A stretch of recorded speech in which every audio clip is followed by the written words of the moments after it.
They called him a liar. Then the Pentagon called back, "Show us the records." The opposing lawyer's voice cut through the courtroom like a blade, dripping with contempt.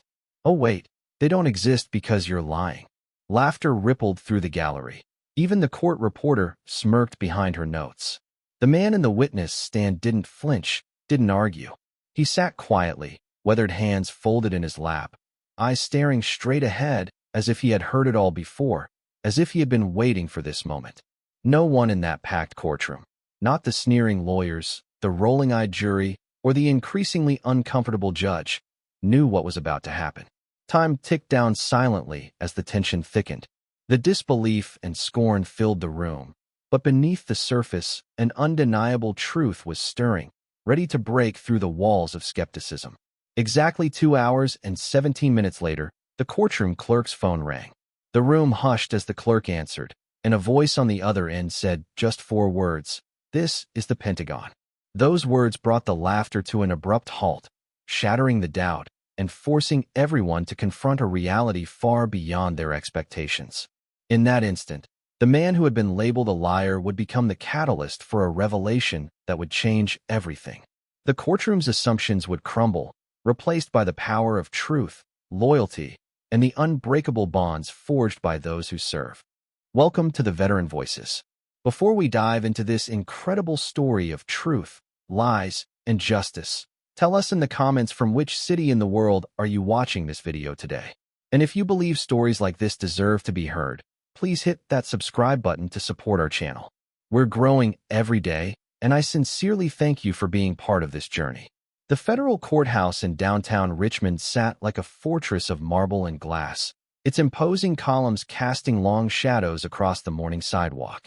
Inside courtroom 4B, the civil lawsuit between Marcus Webb and the Department of Veterans Affairs was supposed to be routine. Webb, a former Army Ranger in his 50s, was suing for disability benefits related to injuries he claimed occurred during what he called Operation Blackwater, a mission that, according to the VA, never existed. The case had drawn attention not because of its merit, but because of its absurdity. Local news outlets had picked up the story with headlines like "Delusional Vet Claims Secret Mission" and "Fantasy Warrior Sues Government." Webb sat at the plaintiff's table in an ill-fitting gray suit, his lawyer Jennifer Martinez beside him looking like she'd rather be anywhere else. Martinez had taken the case pro bono, expecting a quick settlement or dismissal. What she got instead was a client who insisted on testifying about classified operations that had no paper trail, no official record, and no corroborating witnesses. Across the aisle, the government's legal team was led by Patricia Hendricks, a career prosecutor known for her surgical dismantling of fraudulent claims. She wore confidence like expensive perfume, her briefcase thick with documents that proved, beyond any doubt, that Operation Blackwater was nothing more than the fantasy of a disturbed veteran. The courtroom was half full, mostly with journalists and a few curious locals who had nothing better to do on a Tuesday morning. In the back row, 3 men in their 40s sat quietly, wearing the kind of stillness that suggested military training. No one paid them any attention. They weren't there officially. They weren't even supposed to be there at all. But word travels fast through veteran networks, and when someone claims knowledge of operations that aren't supposed to exist, certain people take notice. Judge Caroline Foster, a no-nonsense woman in her 60s, had been handling federal cases for 20 years. She'd seen everything from corporate fraud to international espionage, but she'd never seen a case quite like this one. As she reviewed her notes one final time before beginning the session, she wondered if she should have recused herself. Not because of any conflict of interest, but because watching a clearly disturbed veteran destroy himself in open court felt like a form of cruelty she wasn't sure she wanted to oversee. The morning testimony had been brutal. Webb had taken the stand with the calm demeanor of a man telling the absolute truth, describing in precise detail a covert operation that had supposedly taken place in Somalia 15 years earlier. He spoke of night raids, intel extraction, and a firefight that left him with shrapnel wounds that still caused him pain. His memory was sharp, his detail specific, his conviction absolute. The problem was that none of it could be verified. No records existed. No other veterans had come forward. Even his medical records from that time period were frustratingly vague, showing injuries consistent with training accidents rather than combat. Hendricks had begun her cross-examination like a surgeon, making the first incision, precise and confident. She established that Webb had served in Somalia, but with a supply unit, not special operations. She showed the court his official service record, which included no mention of any classified missions or combat decorations. She presented testimony from his commanding officers, who remembered him as a competent but unremarkable soldier who had never been assigned to anything more dangerous than convoy duty. "Mr. Webb," Hendricks had said, her voice carrying just the right amount of professional skepticism, "you claim to have been part of an elite unit that conducted sensitive operations. Yet you have no documentation, no witnesses, no proof whatsoever of these alleged activities. Isn't it true that you fabricated this entire story to fraudulently obtain benefits?" Webb's response had been maddeningly consistent with everything he'd said before. "Ma'am, I can't provide documentation for classified operations. That's not how it works. The mission was compartmentalized. Need-to-know basis. But I was there. I did what I was ordered to do. And I got hurt doing it." The courtroom had erupted in barely contained laughter. One juror had actually rolled his eyes. Even Judge Foster had looked skeptical, though she maintained her professional composure. Martinez had objected, but weakly, as if she knew her client was digging his own grave. And that's when Hendricks had delivered the line that would echo through the courtroom for years to come. "Show us the records." Her voice had risen to a theatrical peak, arms spread wide as if addressing not just the jury but the entire concept of truth itself. "Oh wait, they don't exist because you're lying." The gallery had burst into laughter. The jury had looked at Webb with a mixture of pity and disgust. Even the bailiff had smirked. Webb had simply sat there, hands folded, staring straight ahead like he was waiting for something. Like he knew something the rest of them didn't. Martinez had requested a brief recess, probably to talk her client into accepting whatever settlement the government might offer.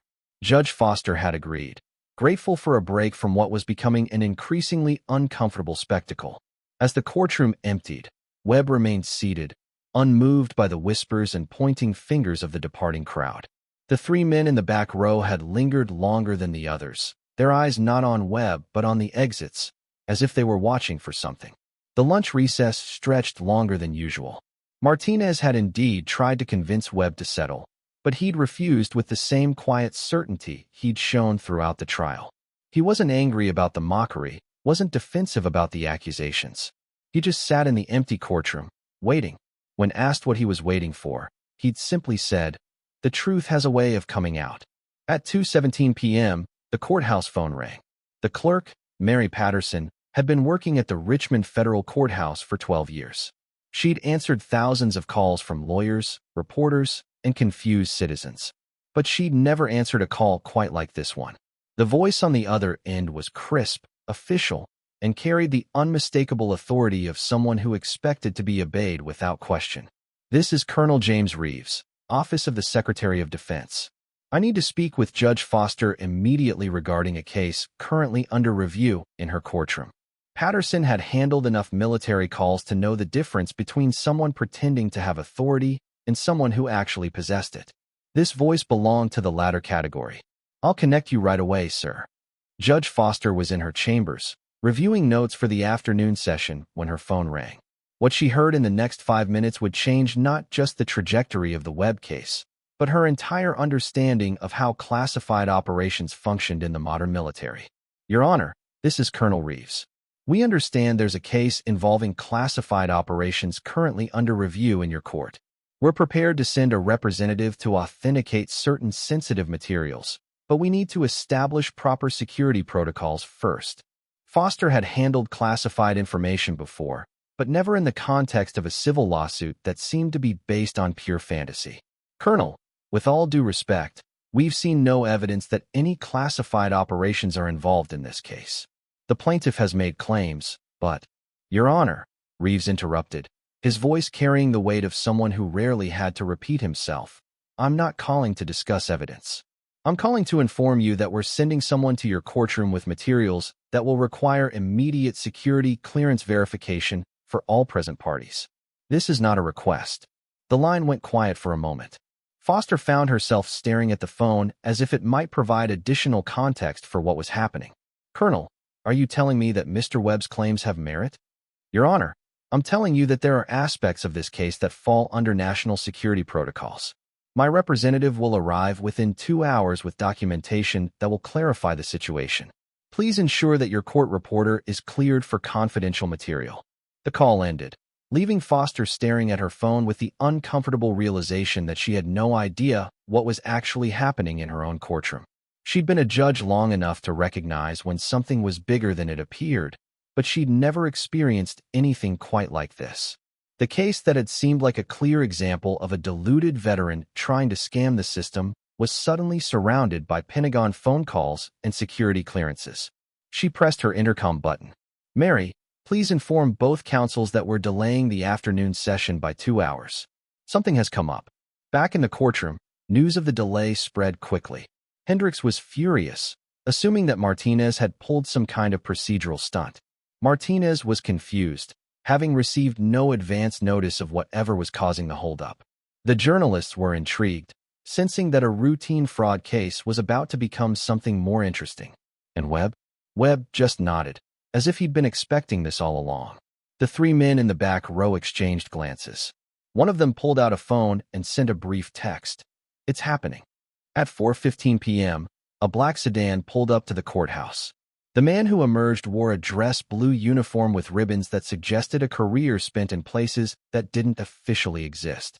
Colonel James Reeves was not an imposing figure physically. Average height, graying hair, wire-rimmed glasses. But he carried himself with the quiet authority of someone who had spent decades making decisions that affected national security. Under his left arm was a leather briefcase that looked like it had been through multiple security checkpoints. The courthouse security team had been briefed on his arrival, but they still looked nervous as they escorted him through the metal detectors. Protocol dictated that briefcases be opened and inspected, but the combination of Reeves' clearance level and several phone calls from Washington had created an exception. The briefcase remained sealed as he was led to courtroom 4B. Judge Foster met him in her chambers first, a conversation that lasted exactly 7 minutes and left her looking like she'd just been told that everything she thought she knew about the case was wrong. When they emerged, Foster's expression was carefully neutral, but her movements were more deliberate, as if she was suddenly aware that every decision she made was being watched by people far above her pay grade. The courtroom filled quickly once word spread that the afternoon session was resuming. The journalists were back, but now they were joined by others. People who looked like they might be from federal agencies, though none of them identified themselves as such. The 3 men who had been sitting in the back row were now in the front, their faces tense with anticipation. Hendricks entered the courtroom expecting to continue her demolition of Webb's credibility, but stopped short when she saw Colonel Reeves sitting at a table that had been set up specifically for his use. Martinez looked equally confused, though she tried to hide it behind a professional mask. Webb, for his part, looked at Reeves with recognition, not the recognition of someone seeing a familiar face, but of someone seeing a uniform that meant something to him. Judge Foster called the court to order, her voice carrying a formality that hadn't been there during the morning session. "Ladies and gentlemen, we're resuming the case of Webb versus Department of Veterans Affairs. We've been joined by Colonel James Reeves, who is here as a representative of the Department of Defense to provide clarification on certain matters related to this case." Hendricks was on her feet immediately. "Your Honor, I object to the introduction of any new witnesses without proper notice to opposing counsel." "Ms. Hendricks," Foster replied, her tone suggesting that objections were not welcome. "Colonel Reeves is not here as a witness. He's here to authenticate documents that are relevant to Mr. Webb's testimony." Reeves stood, his movements precise and economical. He approached the bench with the briefcase, which he opened to reveal a series of manila folders marked with classification stamps that most of the courtroom had only seen in movies. The documents inside were heavily redacted, but what remained visible was enough to make Hendricks' face go pale. "Your Honor," Reeves said, his voice carrying clearly through the silent courtroom. "The documents I'm presenting are declassified portions of operational records from a series of activities conducted in the Horn of Africa between 2008 and 2010.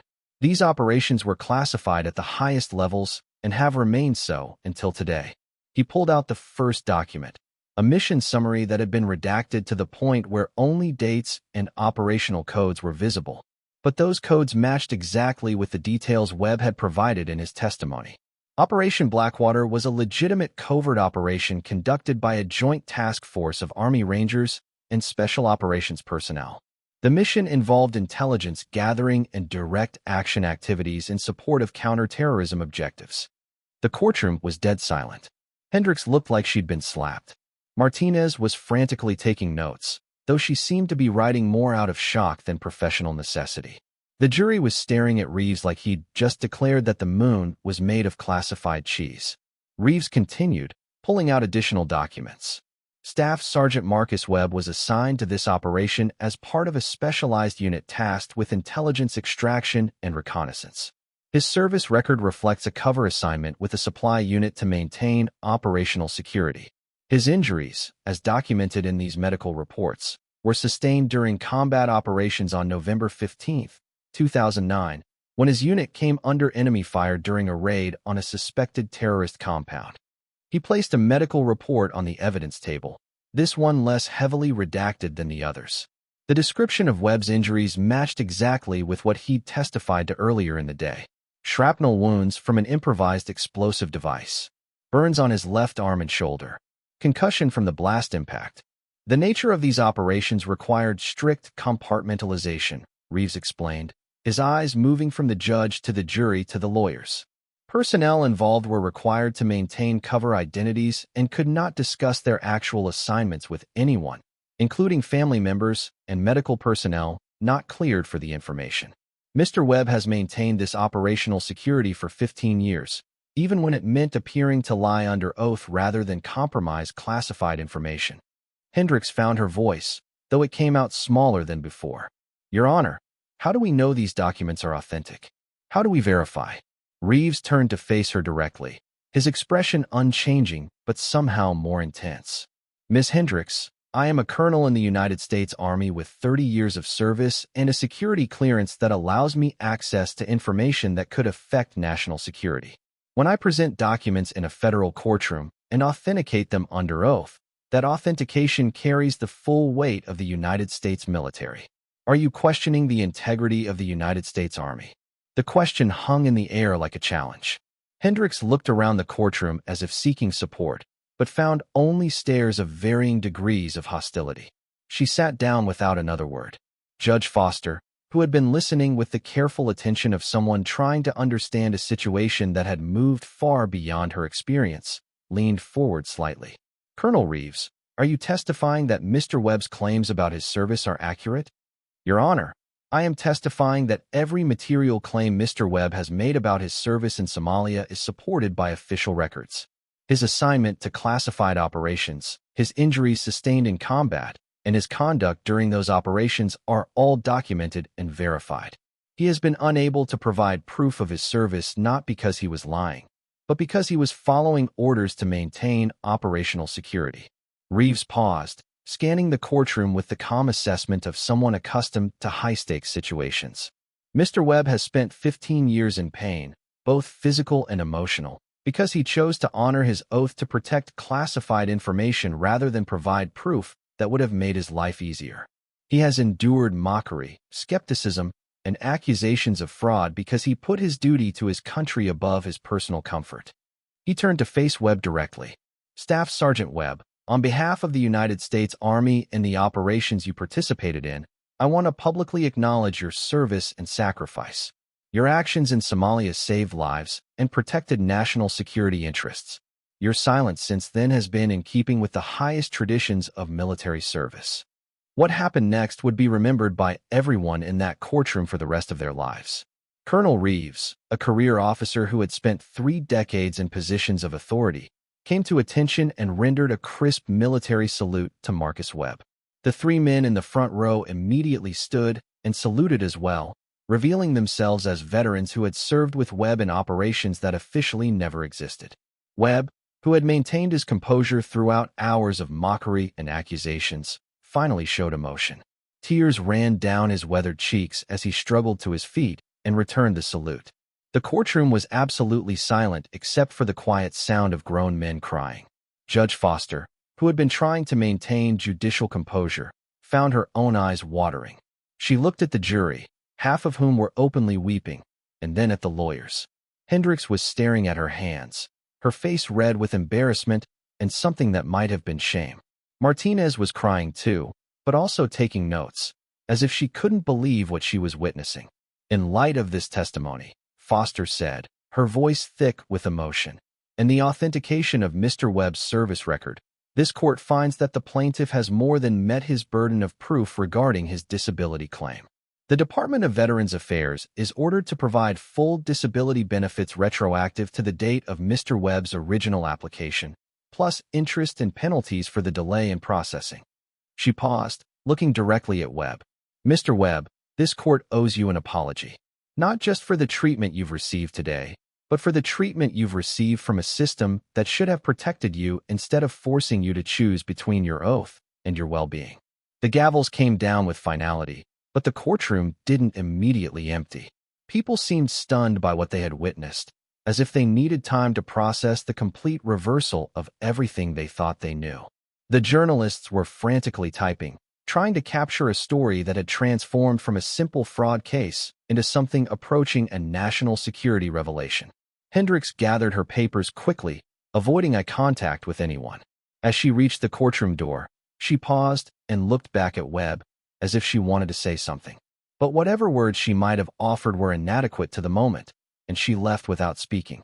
Martinez approached Webb with tears still in her eyes, but he was surrounded by the three veterans who had waited years to acknowledge his service publicly. They spoke in quiet voices about things that most people in the courtroom would never understand.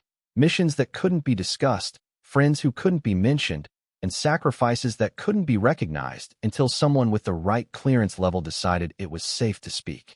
Colonel Reeves packed his briefcase with the same care he'd used to open it, each document replaced in its exact position. Before leaving, he approached Judge Foster and spoke quietly for a moment. Whatever he said caused her to nod gravely and shake his hand with obvious respect. As the courtroom finally emptied, Webb stood alone for a moment, looking around at the space where he'd been mocked and vindicated in the span of a single day. The afternoon sun was streaming through the tall windows, casting long shadows across the wooden benches. For the first time in 15 years, he looked like a man who could finally stop carrying a secret that had been eating him alive. Outside the courthouse, a small crowd of reporters waited, but Webb walked past them without comment. He had spent 15 years learning to keep his mouth shut, and one day in court wasn't going to change that habit. The veterans who had saluted him formed a loose protective circle as they moved through the crowd, their presence making it clear that any harassment would be met with immediate consequences. One reporter managed to get close enough to ask a question. Mr. Webb, how does it feel to finally be vindicated? Webb stopped and considered the question for a moment, as if he was surprised that anyone would ask for his opinion after years of assuming he was lying. Ma'am, he said finally, it feels like I can finally stop pretending that my pain doesn't matter. That evening, the story broke on every major news network. Veteran vindicated in secret mission case, ran on CNN. Pentagon documents prove lying veteran was telling truth, led the evening broadcast on NBC. Social media exploded with discussions about how many other veterans might be carrying similar secrets, unable to prove their service because of classification requirements. But Marcus Webb wasn't watching the news coverage. He was sitting on his front porch with three men who had shared experiences that would never make it into official histories, drinking beer and talking about things they hadn't been able to discuss for 15 years. For the first time since he'd come home from Somalia, he wasn't alone with his memories. The case of Webb versus Department of Veterans Affairs would be cited in legal journals for years to come, not just as an example of how classification systems can create injustice, but as a reminder that truth has a way of surfacing even when powerful institutions try to bury it. Law schools would use it to teach students about the intersection of national security and individual rights. Military academies would include it in discussions about the long-term costs of operational security. But more importantly, it sparked a broader conversation about how society treats its veterans, particularly those who serve in capacities that can't be publicly acknowledged. Support groups formed for veterans dealing with similar issues. Lawyers began to understand that a lack of documentation might indicate classification rather than fabrication. Medical professionals received training on how to treat veterans whose injuries couldn't be fully explained due to security restrictions. The Department of Veterans Affairs, stung by the public relations disaster of the Webb case, implemented new protocols for handling claims involving potentially classified service. A special review board was established to work with the Pentagon in evaluating cases where veterans claimed service that couldn't be documented through normal channels. Patricia Hendricks, the prosecutor who had been so confident in her mockery of Webb's claims, requested a transfer to corporate law. She would later tell colleagues that the Webb case had taught her that certainty was a luxury she could no longer afford, especially when dealing with people whose lives had been shaped by experiences she couldn't imagine. Judge Foster continued to handle federal cases for another 5 years before retiring, but she would later say that the Webb case was the most important decision she ever made. Not because of its legal precedent, but because it reminded her that the law was supposed to protect people, not punish them for following orders. Colonel Reeves returned to his position at the Pentagon, where he quietly worked to identify other veterans who might be in similar situations. He would never discuss the Webb case publicly, but those who worked with him noticed that he seemed more committed than ever to ensuring that classified operations didn't create permanent injustices for the people who carried them out. Marcus Webb used his settlement money to buy a small farm outside Richmond, where he raised horses and occasionally spoke to groups of veterans about the importance of perseverance. He never discussed the details of his classified service, even after portions of it were declassified. But he did talk about the importance of believing in yourself when everyone else thinks you're lying, and about the value of friends who will stand by you even when they can't publicly acknowledge why. The 3 veterans who had waited years to salute him became regular visitors to his farm.